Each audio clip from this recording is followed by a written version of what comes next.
Hey, Big Love fam. Welcome to Super Freak. This is a high vibe podcast, y'all, exploring all things frequencies, how they govern, form, shape our realities, and are the key to living from your full potential. It's non-woo convos about super woo shit, unpacking what I call the science of self, from body and soul literacy to the power of understanding vibration, higher consciousness, quantum physics, and spiritual psych. Let this podcast become a resource for you on your journey to self-mastery. If you're curious and ready to free your mind, unlock the body, and truly become limitless, then you're in the right place. I'm your host, Tally. This is Super Freak, Awakening for the Next Gen. Let's go.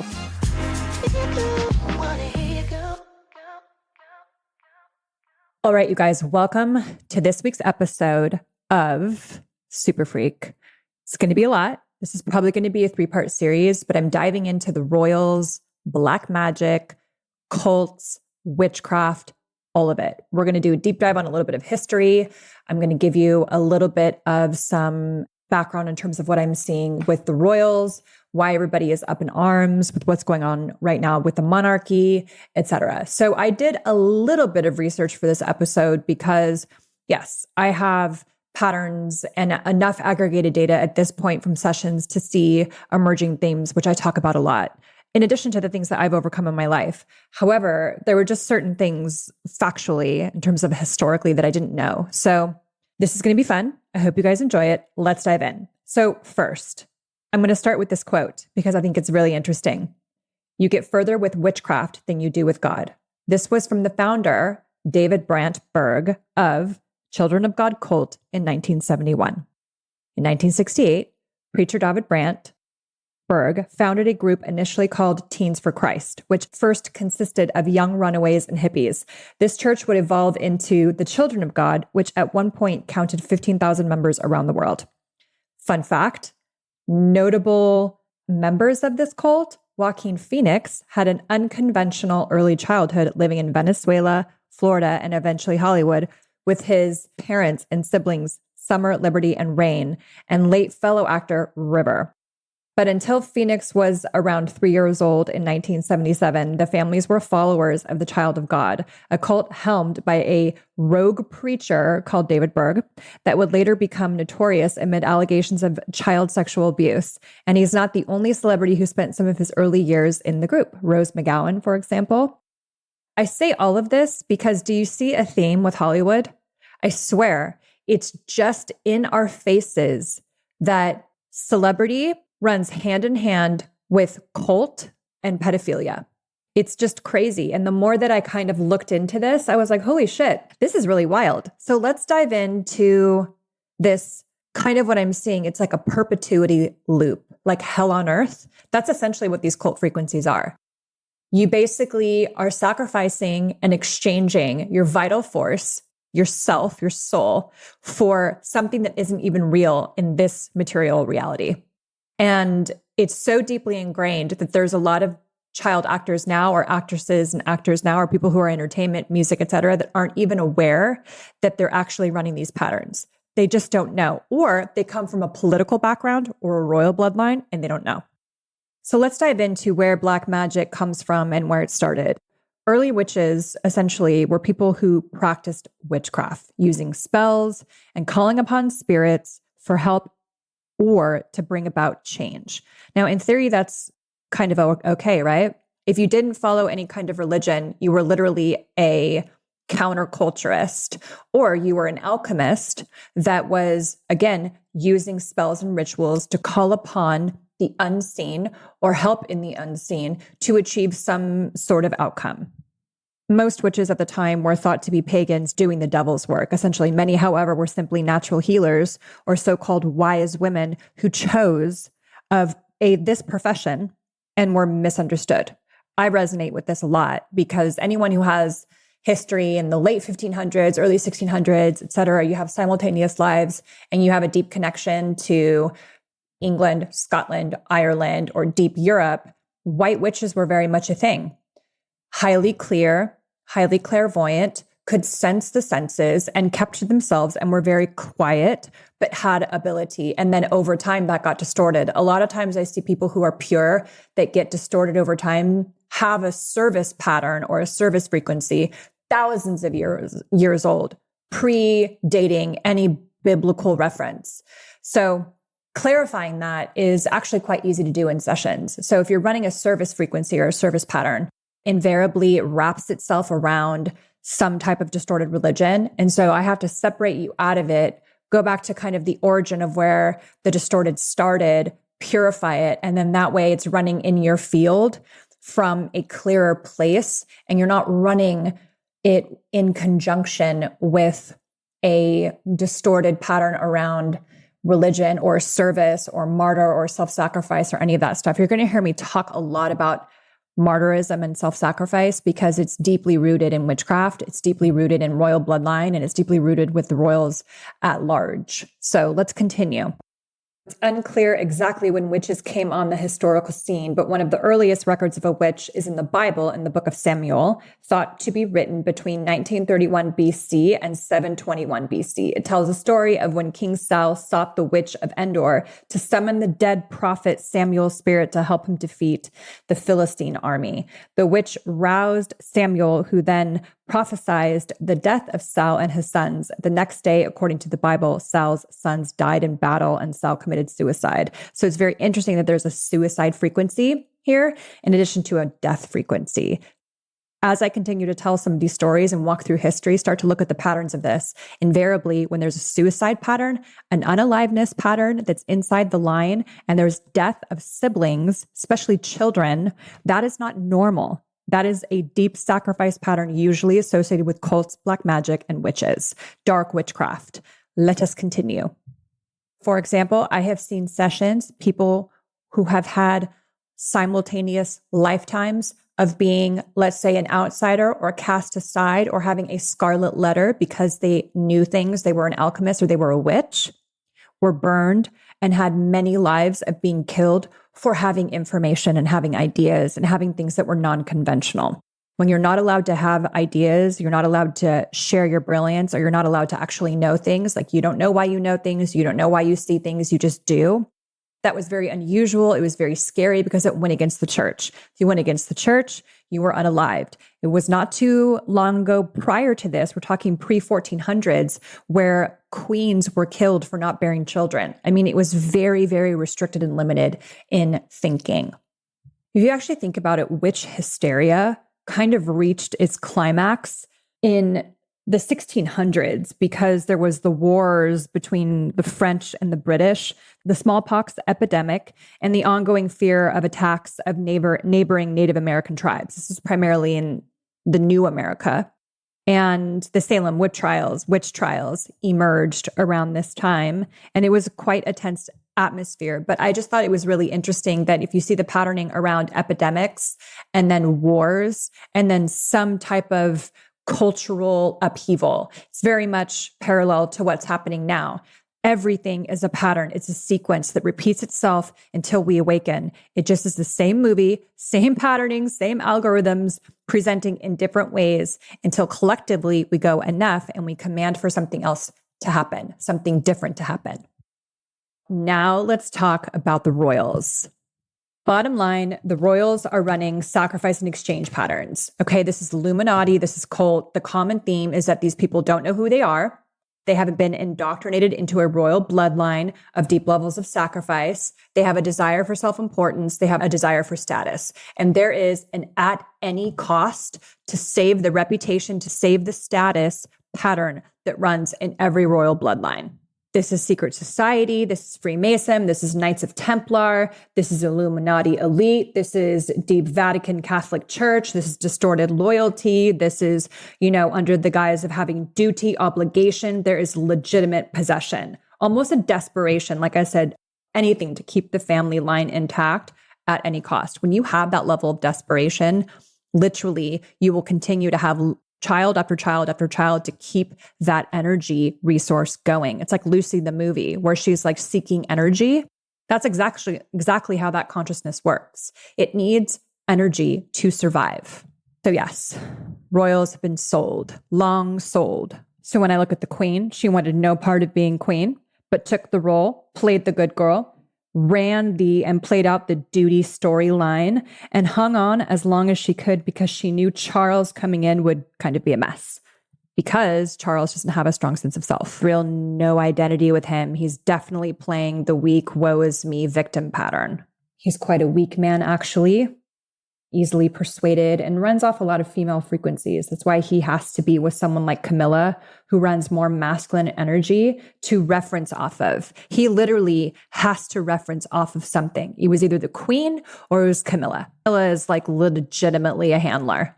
So the mechanics of that is literally Charles cannot render himself in space-time unless Camilla is there to tell him where he is in time. She's very much like a mother. Most men marry a version of their mother or their sister or what they didn't get. He wasn't allowed to be a creative, an actor, an artist. He had to, step up and be a man and hunt and go to military school and all the other things and fulfill his duty. Of course, there were the affairs and there was this betrayal of someone who became almost like an angel figure for the public in Diana, which I'll get to in a minute. It's the kids. Before Spare came out, I was in conversation with some friends about Harry, and they asked me what was going on with Harry. And I was like, oh, it's simple. He has complex PTSD from Diana's death. The imprint of her death was on his nervous system, and then he lives from that timestamp. So the program is, I couldn't save her.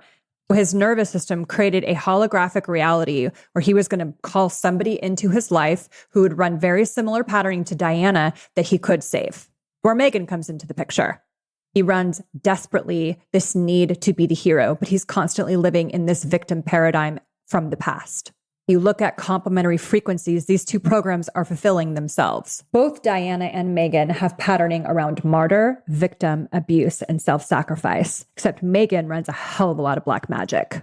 Diana has a seduction pattern, similar to like a Marilyn Monroe type of frequency, where she knew exactly how to get people to fall in love with her by playing this martyr, self-sacrifice victim role. William and Kate are playing the role. They are cast to save the monarchy. This is the storyline. Also deeply ingrained in hero complex, self-sacrifice complex, or patterning, and whatever it takes to kind of restore the monarchy, this kind of thing. That's what they're playing out. The truth is, it's a very old paradigm. They're trying to put together something that was an illusion from the first place, and anything illusory right now is being dismantled. This is why the coronation was so wild. So make no mistake, when I feel into the field of the British people, they're aware that Prince Andrew and King Charles were deeply associated with pedophile rings, the horrific pedophile network of Jeffrey Epstein, and that they have spent millions, if not billions at this point, of taxpayer money to evade the scandal, which they never will.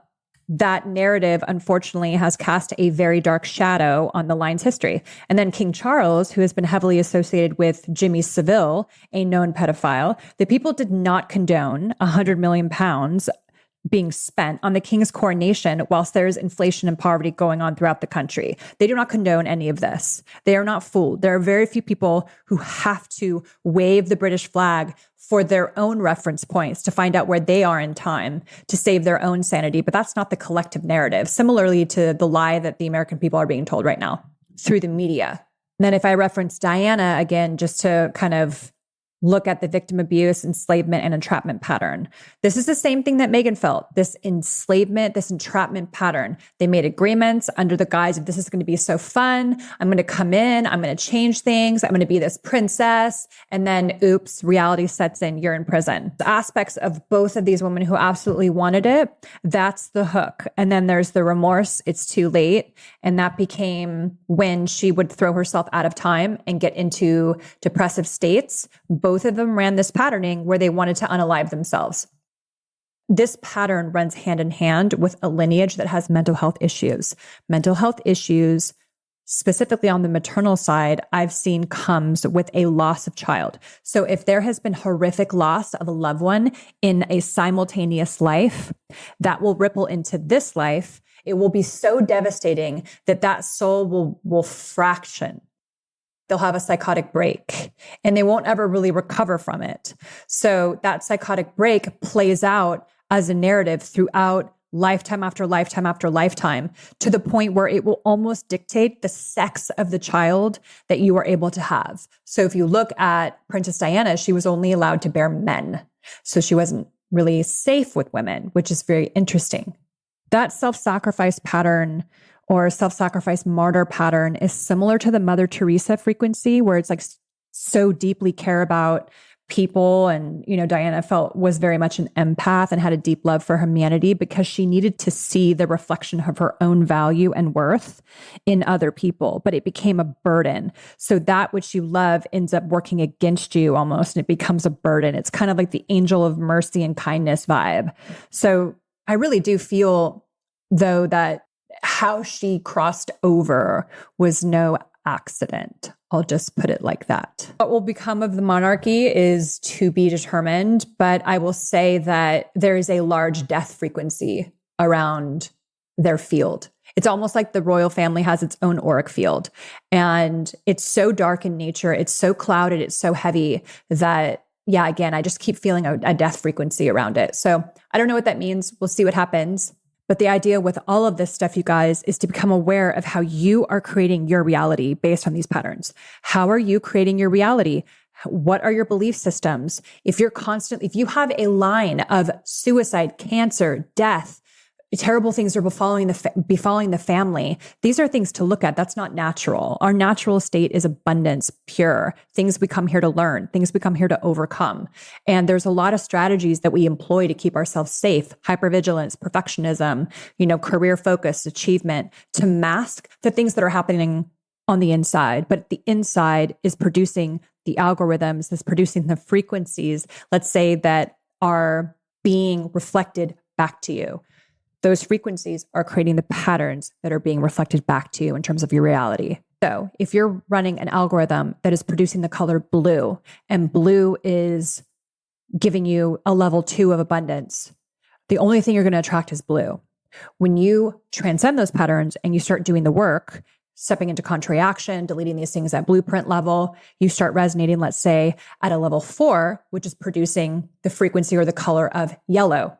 Then you'll attract yellow.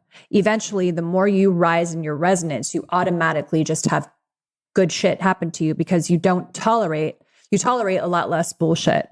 Things will present themselves for you to confirm, delete. No, that's not what I want. That's not who I am. Reflect who you are in that moment, or to come in and amplify you from a perspective of helping you go to the next level. And all of it is good and all of it is learning. But again, it's there for you to become aware of. Those decisions that you make, and you can't make a wrong one, determine the possibilities and the probabilities that are available to you. If you're not resonating at a very high level, you're going to have a limited amount of possibilities and probabilities. If you're resonating at a much higher frequency, you're going to have a hell of a lot more possibilities and probabilities. That's where things get really exciting, because you can start to move with the field and you almost start manifesting in real time. Like, literally happened to me the other day. I was like, man, I need to find a place where I can get a juicer and a blender in the same place. It's not very much. And I need to find that like very soon. I literally, within 10 minutes, turned around a corner, ran into a farmer's market, found both things. It was just the thought came in, the solution was there, the choice was made. Small choice points. Everything is a data point and a choice point. So you move into the field, you make your decision, and that opens up a whole other possibility and probability for you. And while you're doing that, timelines are closing, you're bobbing into other realities and other timelines and other possibilities, and all of the possibilities, probabilities that you didn't choose get sent up to the all that is for other people to move into those possibilities and algorithms. So let me just walk you through that again. When Simone Biles, for example, or someone else does something in the field that hasn't been done before, quadruple Lutz, right? Ran this mile or marathon in 4 minutes, 8 minutes, whatever. That algorithm has never been in the possibility for the collective before. Now it is. So someone else can do that now because that information is available. Do you see what I'm saying? That's why you can't make a wrong choice. Whatever you don't choose goes up as a possibility for somebody else. So it's all good. Observe all of this stuff. If you feel like you're running patterns from black magic, cults, these kinds of things, they're sticky patterns. I work with this stuff a lot. You've got options. Step into contrary action. Know that you're more than that and start reclaiming who the hell you are. This was a loaded episode, you guys. I hope you enjoyed it, and I will see you on another episode of Super Freak. Thanks so much for listening, you guys. Please make sure to leave a review and follow the fun on social media, because that's how it works in this world. And in the meantime, get your freak on. I'll see you in the next session.